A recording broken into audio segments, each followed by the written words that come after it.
And standing by now to gimbal the main engines. We see the speed brake being cycled here. And now the main engines are gimbling or being moved through their operational latitudes.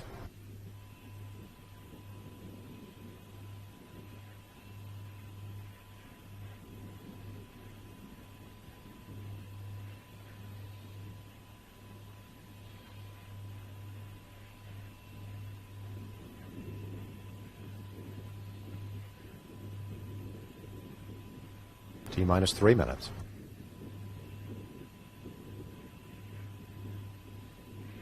let's just go for ET LO2 pressurization. Liquid oxygen tank now being pressurized. Weather Officer Ed Purcellek just has passed the word that they are now officially green at the pad.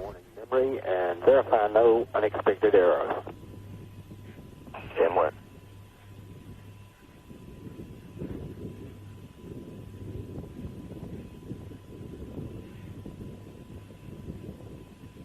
and the gaseous oxygen vent hood, known as the GOX beanie cap, now being retracted. Copy.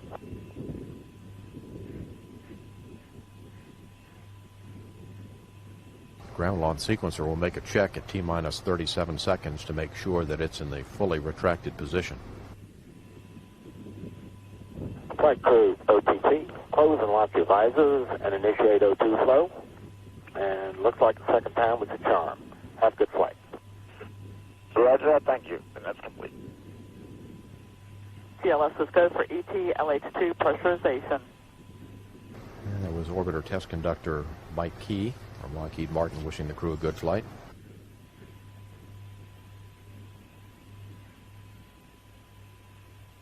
T-minus 1 minute, 30 seconds.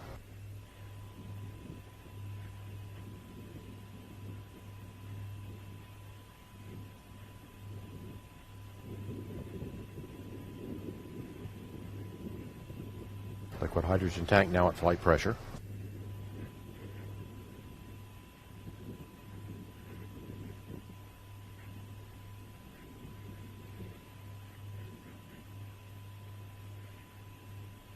T-minus 1 minute. Ground launch sequencer now verifying the main engines are ready for ignition. Heaters around the joints of the solid rocket boosters are being turned off. The sound suppression water system is being armed. Flight data recorder is now recording. Fill and drain valves on the external tank are closed, standing by for the handoff to the orbiter's computers. And the handoff has been completed. NASA's computers now controlled.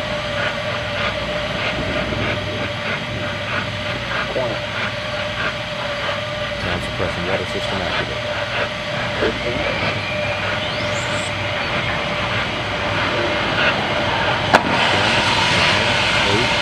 7, both the main engines start. 4, 3, 2, 1, and liftoff of Space Shuttle Atlantis with the Western docking module.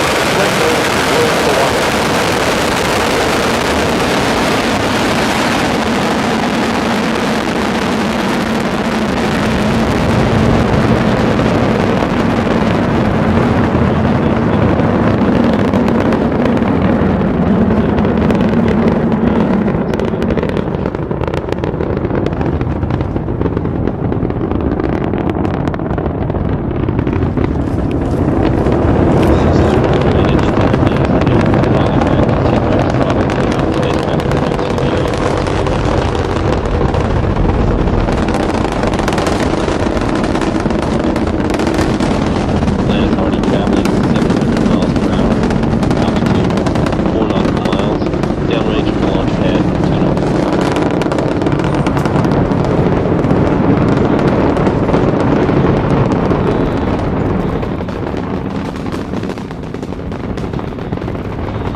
40 seconds since launch, Atlantis has already burned more than 2.25 million pounds of propellant and weighs less than half of what it did at liftoff.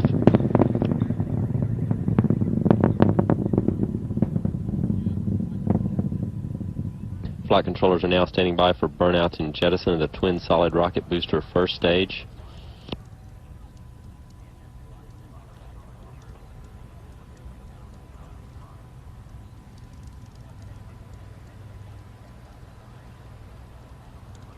Booster officer confirms a good separation of the twin solid rockets.